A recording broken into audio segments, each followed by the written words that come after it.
আমরা যারা প্রতিনিয়ত ভাত খাই তাদের ভাতটা কিন্তু একদম পারফেক্ট হতে হয়। তরকারি, মাছ, মাংস সব কিছুই ঠিক আছে এবং ভাতটাই আসলে নরম হয়ে গেছে বা বেশি শক্ত রয়ে গেছে, তাহলেই কিন্তু আর কোনো কিছুরই স্বাদ পাওয়া যায় না। আসসালামু আলাইকুম দর্শক, আমি সলিনা রহমান আপনাদেরকে স্বাগতম জানাচ্ছি আমার চ্যানেলে। আজকে ভাতের কিছু ট্রিক্স অ্যান্ড টিপস দেওয়ার জন্যে, কিভাবে এটা পারফেক্ট ঝরঝরে করা যায়। আমি আজকে যে রান্নাটা করব সেটা হচ্ছে একেবারেই সাধারণ একটা রান্না, সেটা হচ্ছে ভাত। প্রতিদিন আমরা বাঙালিরা বিশেষ করে অন্যান্য খাবারের সবজি, মাছ, তরকারির পাশাপাশি যেটা খাই, প্রধান খাদ্য যেটা আমাদের সেটা হচ্ছে ভাত। ভাত আসলে ডায়েট চার্টের মধ্যে কোনোভাবেই পড়ে না। এটা হচ্ছে একদম কার্বোহাইড্রেটের বম আমি বলবো। তো তারপরেও আমরা ভাত ছাড়া আসলে চলতে পারি না, দিনে একবার হলেও ভাত খেতে হয়। যারা খুব কঠিন করে ডায়েট করছে তারাও আসলে চায় খেতে। তো যাই হোক, ভাত রান্নাটা অনেক সহজ, আবার কারো কারো কাছে কমপ্লিকেটেডও। সেটা আমি আসলে অন্তত বিশ্বাস করতাম না গতকালকের আগ পর্যন্ত। আমার হাজব্যান্ড সবসময় বলতো যে তোমার রান্নার চ্যানেলে ভাত রান্নার একটা ভিডিও থাকা উচিত, কারণ সেটাই তো আসলে বেসিক, সেখান থেকেই তো শুরু। তো আমি সবসময় এটা হেসে উড়িয়ে দিতাম যে ভাত রান্নার ভিডিও দিলে মানুষ আমাকে মারবে। তো যাই হোক, আমি একটি গ্রুপে প্রতিনিয়ত অ্যাক্টিভ, সেটা হচ্ছে Shahnaz Shimur Rahman, makeup artist, UK certified. তো ওর একটা গ্রুপ আছে মেলোডি অফ লাইফ, তো ওই গ্রুপটাতে আমি নিয়মিত অ্যাক্টিভ। তো ওখানেই আমি এক্সপেরিয়েন্স করি যে আসলেই অনেক মেম্বার ওখানে আছেন যারা আসলে নিউলি ম্যারিড বা নতুন নতুন তাদের জীবনটা রান্নাঘরে শুরু হচ্ছে। তারা অনেকেই ভাত রান্নার জটিলতার মধ্যে ঘোরপাক খাচ্ছেন। কেউ কেউ ভাত নরম হয়ে যায় অথবা শক্ত হয়ে যায়। পারফেক্ট ভাত যেটা বলে সেটা আসলে অনেকেই এক্সপিরিয়েন্স করেছে যে সেটা হচ্ছে না। তো যাই হোক, the idea of cooking rice actually came out from there. So ওখান থেকেই আমি ভাবলাম যে আসলে ভাতের একটা ভিডিও করেই ফেলি সাহস করে। হয়তো বা কারো না কারো উপকার হতেও পারে। ভাত রান্নার 2-3টা ট্রিক আছে, খুব বেশি ট্রিক না। তো অনেকেই যাদের এভাবে ভাত রান্না করার ট্র্যাডিশনাল ওয়েতে, যে বেশি করে পানি দিয়ে যে ভাত রান্নার যে ব্যাপারটা, সেটা অনেকেই জানেন না বা আন্দাজ করতে পারেন না বিধায় রাইস কুকারে ভাত রান্না করে থাকেন। তবে রাইস কুকারের ভাতের একটা সমস্যাও আছে, সেটাতে ফ্যাটের পরিমাণটা অনেক বেশি থাকে, যেহেতু মারটা ফেলে দেওয়া হয় না। ভাত এমনিতেই খুবই একটা ফ্যাট জাতীয় খাবার, যেটা অ্যাভয়েড করাই ভালো। তার মধ্যে আবার ভাতের মার না ফেলে খাওয়াটা অবশ্যই সেটা কোনোভাবেই হেলদি না। তো বাংলাদেশে আমরা যেটা দেখে এসেছি, আমি যেটা দেখে এসেছি সবসময়, যে ভাতটাকে এরকম, যেটাকে ঠিকা বলে সবসময়, যে ভাতের একটা স্পেশাল শেপের একটা ভাতের পাতিল হয়, সেটাকে ঢাকনা দিয়ে ঢাকনা সহকারে সেটা মাটির অথবা সিলভারের এরকম আরেকটা পটের মধ্যে এটাকে কাত করে দিয়ে সেখান থেকে এটাকে ড্রেন করে দেওয়া হয় পানিটাকে। একটা আর্ট, এটা একটা কঠিন আর্ট, সবার পক্ষে এটা সম্ভব হয় না। যাই হোক, আমি সেটা পারি, আমার অভিজ্ঞতায় সেটা এসেছে। তো কিন্তু বিদেশের বাড়িতে এটা আসলে করতে হয় না। বিদেশে লাইফ আরেকটু এই ক্ষেত্রে সহজ, বুদ্ধিটা হয়তো কোনো না কোনো দিক থেকে এসছে, কিন্তু খুবই উপকারী। আমরা যেটা করি, যে কোনো স্টক পটে চালটাকে সেদ্ধ করে সেটাকে একটা বড় ঝাঁঝরিতে ছেঁকে নিই, এবং ওটাতে কিন্তু সেই আমাদের ট্র্যাডিশনাল কায়দার থেকেও মারটা অনেক বেশি ড্রেন হয়ে যায়, আরও বেশি মারটা পরিষ্কার হয়ে যায় ভাতের থেকে আলাদা। আমি এখানে আজকে ভাত রান্না করছি হচ্ছে 3 কাপ। 3 কাপ চাল আমি এখানে নিয়েছি। এটা হচ্ছে বাসমতি পারবয়েল। বাসমতি পারবয়েল এই কারণে, পারবয়েল হচ্ছে সেদ্ধ চাল, আমরা বাংলাদেশে যেটা সচরাচর খেয়ে থাকি, কিন্তু বিদেশে বেশিরভাগ চালই পারবয়েল না, সেটা আতপ চালের মধ্যে পড়ে। কিন্তু আতপ চাল খেলে সেটা হজম শক্তিতে একটু সমস্যা হয়। তো পারবয়েলটা আবার সব জায়গায় একটু পাওয়াটাও একটুখানি সহজতর না, তবে যেখানেই পাওয়া যায় পারবয়েল চালটাই খাওয়া ভালো। আর বাসমতি, অনেকেই হয়তো বলবে যে বাসমতি চাল খাচ্ছি, কিন্তু কোনো উপায় নেই।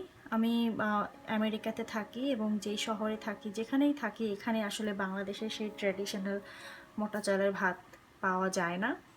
বা বাংলাদেশের যে চিকন চাল যেটাকে বলে নাজির শাইল বা মিনিকেট বা এই এটা ওটা যে সমস্ত পায়জাম যেগুলো চালগুলো ছিল আগে, আমি যেসব নাম জানি যে কয়েকটা বললাম, তো সেই সব চাল আসলে এখানে পাওয়া যায় না, অ্যাভেলেবল না।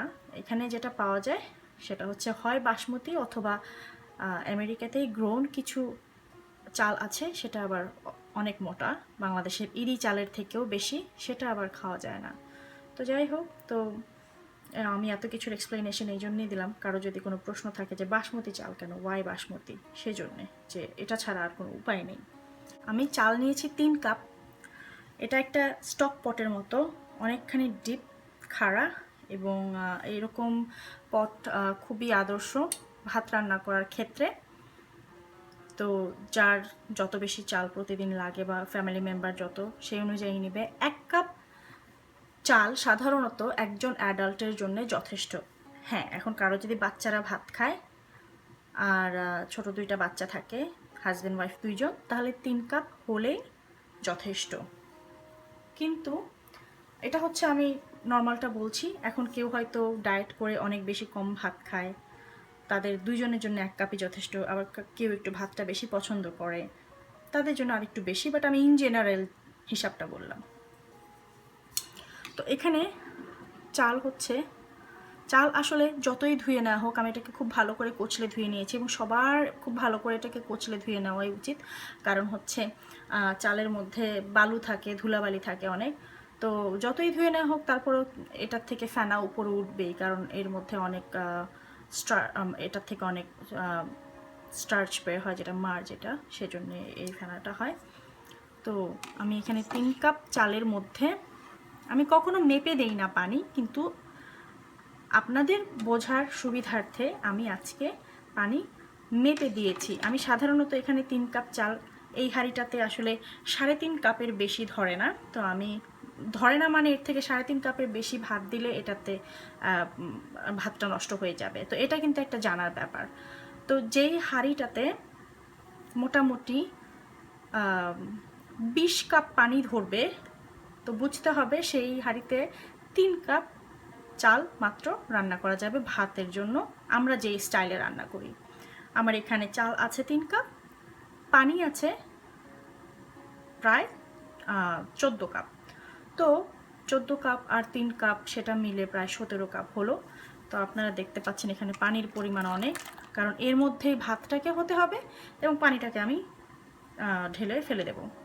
এবং আমি ভাতটা মার চাই না, যে কারণে ভাতের মিস্টেকগুলো হয়, যারা ভাত রান্না করে এবং বলে যে স্টিকি থেকে যায় বা মার থেকে যায়, এর একটাই কারণ, পানি কম দেওয়ার কারণে ভাতটা মারটা শুষে নেয় এবং জমাট জমাট হয়ে যায়। যখন মার বেশি ঘন হয়ে গেলে, সেটা যখন যতই ছেঁকে নেওয়া হোক, সেই মারটা ভাতটাকে আঁকড়ে ধরে রাখে, যে কারণে ভাতটা ওরকম মার টাইপের এবং স্টিকি বেশি হয়ে যায়। তো পানি টলটলা হলেই ভালো, ভাত ওর মধ্যে সেদ্ধ হয়ে যাবে এবং ভাত ছড়ছড়া থাকবে, এবং যখন এটাকে ছেঁকে নেওয়া হবে তখন পুরোপুরিভাবে এটা ড্রেন হয়ে যাবে। তো যাই হোক, এই অবস্থায় চুলার আঁচটা প্রথম দিকে একদম বাড়িয়ে দিতে হবে, এবং এভাবে 4-5 মিনিট পরে নিচের দিক থেকে নেড়ে দিতে হবে, যাতে নিচে লেগে না যায়। প্রথম দিকে 1-2বার নেড়ে দিলেই হবে, এরপরে আর আসলে লেগেও যায় না, চালটা অভ্যস্ত হয়ে যায় পানির সাথে। এটাকে একদম পুরোপুরি বলক আনবো, এখন অল্প অল্প বলক আসছে। আপনারা চাইলে এটাকে ঢেকেও দিতে পারেন, তাহলে খুব তাড়াতাড়ি বলক আসবে, কিন্তু ঢেকে দিলে একটা সমস্যা, এটা উতরে যায়, উতরে গিয়ে চুলা নষ্ট হয়ে যায়, সামনে দাঁড়িয়ে থাকতে হয় বা খেয়াল রাখতে হয়। তো আমি যেহেতু এখন এটা ভিডিও করছি, সেই জন্য আমি এটা ঢেকে দিলাম না, আপনাদের যেন দেখতেও সুবিধা হয়। তো এভাবে ছোট করে যখন বলক আসবে অল্প অল্প, তখন এটার চুলার আঁচটা একটুখানি হাই থেকে জাস্ট একটুখানি, মিডিয়ামেও না, হাই এবং মিডিয়ামের মাঝামাঝি একটুখানি কমিয়ে দিলে তাহলে আর এটা উতরাবে না, মানে উপচে পড়ে যাবে না মারটা। তা আমরা অপেক্ষা করি আরও বেশি, আরও প্রায় আরও মিনিট 10। তো আমার ভাতের কাহিনী অলমোস্ট শেষ হয়ে এসছে। যেটা আমি এখন বলতে চাচ্ছি, এত কথা আসলে বলার, শুধুমাত্র একটা ভাত রান্না করতে গিয়ে এত কথা বলার একটাই কারণ, আমি যে কোনো জিনিস খুব ভালো মতো করে, যেই টিপস অ্যান্ড ট্রিক্সগুলো আছে সেটা ভালো মতো বোঝাতে চাই। তো যাই হোক, পারফেক্ট ভাত হলো কিনা সেটার যে কয়েকটা টিপস আছে, তার মধ্যে নাম্বার 1 হচ্ছে চালের থেকে পানির পরিমাণ কম করে হলেও একদম মিনিমাম 4 গুণ হতে হবে। মানে 3 কাপ চালে যেমন 12 কাপ পানি মিনিমাম লাগতো।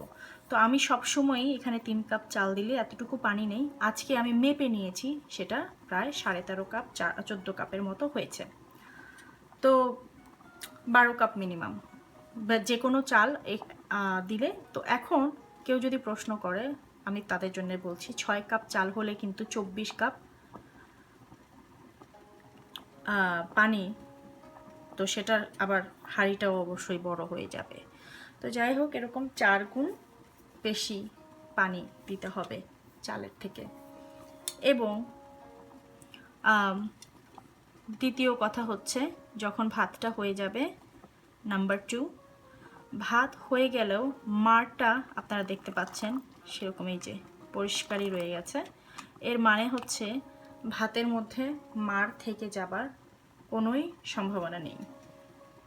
নাম্বার 3, আপনারা দেখবেন এই যে ভাত যেগুলো এরকম চামচ দিয়ে যখন উঠাবেন, আমি একটু কাছে নিয়ে দেখানোর চেষ্টা করছি, যেই ভাতগুলো আপনারা উঠাবেন এর মধ্যে প্রায় 60% হচ্ছে মাঝখান দিয়ে খুব সূক্ষ্ম একটা ফাটল এসছে। প্রত্যেকটি ভাতের মধ্যে একদম পুরোপুরো খুলে যায়নি, কিন্তু খুব সূক্ষ্ম একটা লাইনের মতো ফাটল এসছে, এবং সেটা প্রায় 60 to 65% রাইসের মধ্যেই, সবগুলো না। সবগুলোর জন্য অপেক্ষা করতে গেলে কিন্তু ভাত বেশি নরম হয়ে যাবে। এবং আরও একটা উপায় হচ্ছে নাম্বার 3, সেটা হচ্ছে যেই চালটা চাল অবস্থায় যতটুকু বড়, একটা চাল অবস্থায় যতটুকু বড়, ভাতটা যখন পারফেক্টলি হয়ে যাবে, একটা ভাত সেই চালের দ্বিগুণ পরিমাণ হবে, সেটা যে কোনো চালই হোক। একটা চাল যেই সাইজের, তার থেকে ভাতটা দ্বিগুণ পরিমাণে হবে। দ্বিগুণ পরিমাণ যখন হয়ে যায়, এবং চালের একটা শেপ আছে, চালের 2টা কর্নার এরকম একটুখানি ভাঙা থাকে, মানে একটু কার্ভ করা থাকে, চালটা কিন্তু স্ট্রেইট না, আপনারা যদি খেয়াল করেন চালের 2টা কর্নার আছে এরকম। তো সেই কর্নারগুলো ভাতের মধ্যে আর দেখা যাচ্ছে না, ভাতটা টোটালি একটা লং একটা সুতোর মতো হয়ে গেছে, মানে একটা লম্বা একটা পিসের মতো হয়ে গেছে। সেই ভাতের যে একটা শেপ আছে, চালের যে একটা শেপ আছে, সেই চালের শেপটা আর ভাতে দেখা যাচ্ছে না, তার মানে ভাত হয়ে গেছে। আর নাম্বার 4 সেটা তো মোটামুটি সবারই জানা, ভাত হয়ে গেছে, আমি চুলাটা এখনই বন্ধ করে দিচ্ছি, কারণ আর 1 মিনিটও যদি দেরি হয়, এই হচ্ছে ভাতের আরেকটা ইম্পর্টেন্ট ব্যাপার। যেই মুহূর্তে মনে হবে ভাত হয়ে গেছে, সেই জন্যে ভাত রান্না করার সময় সব যে প্রয়োজনীয় জিনিসপত্র আছে সব কিছু রেডি রাখতে হবে, সিঙ্ক ক্লিন করে রাখতে হবে, স্ট্রেইনারটা রেডি রাখতে হবে।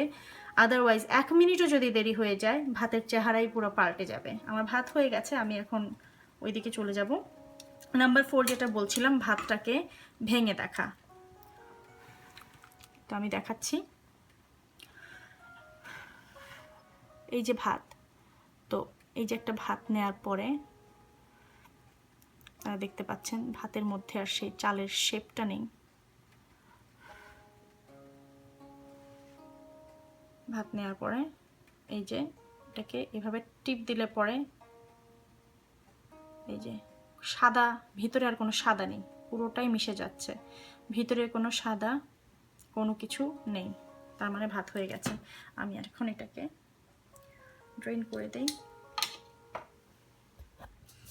এরকম একটা ঝাঁঝরি, সিঙ্কটাকে আগে পরিষ্কার করে নিতে হবে। এরকম একটা ঝাঁঝরি নিতে হবে। স্টিলের হলে বা সিলভারের হলে ভালো হয়, কারণ যেহেতু প্লাস্টিকের ঝাঁঝরি নিয়ে একটুখানি মতবিতর্ক রয়েছে, প্লাস্টিক এবং গরম খাবার সেটার রিয়াকশন নিয়ে। তো যাই হোক, অবশ্যই স্টিল এবং সিলভার প্লাস্টিকের থেকে মাচ বেটার। একটা ভরা হাঁড়ির ভাত হ্যান্ডেল করতে কিন্তু খুব সাবধান, এবং যখন ঢালবেন তখন ফেসটাকে একটু দূরে রাখতে হবে।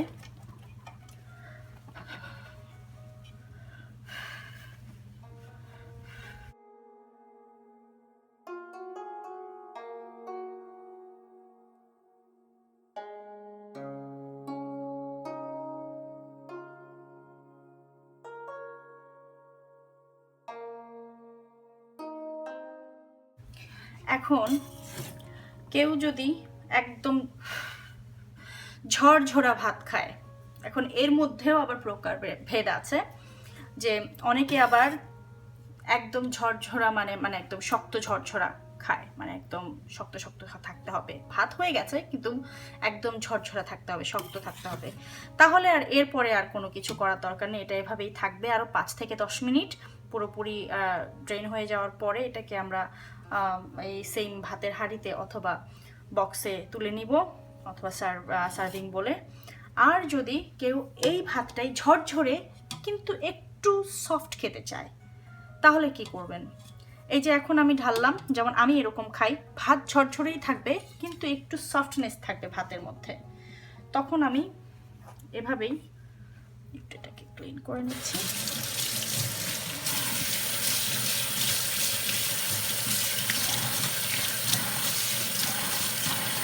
এভাবেই ভাতটা ঢালার ঠিক মিনিট 2-এর মধ্যেই, যখন মোটামুটি মারগুলো সব মানে ইয়ে হয়ে যাবে, ড্রেন হয়ে যাবে, তখনই আমি এটাকে এই হাঁড়ি, এবং এটা গরম গরম থাকতে থাকতেই আমি এটাকে এর মধ্যে নিয়ে নিচ্ছি।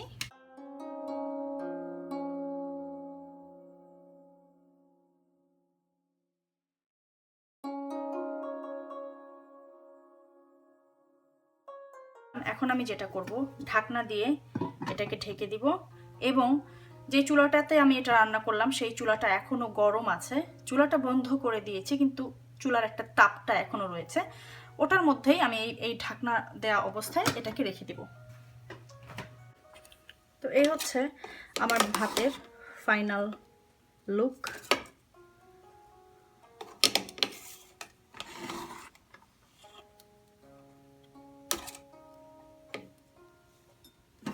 আশা করি আপনারা বুঝতে পারছেন যে এটা যেমনটি ঝরঝরা হয়েছে তেমনটি সফটও হয়েছে।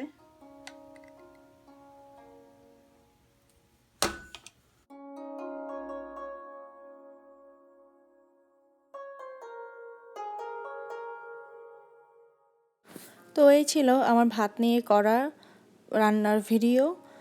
আশা করি এই রান্না থেকে কেউ না কেউ উপকৃত হয়েছেন, এবং উপকৃত হলে আমার জন্য দোয়া করবেন, আমার চ্যানেলে সাবস্ক্রাইব করবেন। ভবিষ্যতে আরও নতুন নতুন ভিডিও আসছে। For question and concern, please comment down below. If you like my videos, don't forget to put your thumbs up and share with your friends and family. And of course, I would appreciate if you subscribe my channel. New videos are uploading every week multiple times. Till then, stay safe, keep eating healthy my friends. Allah Hafiz.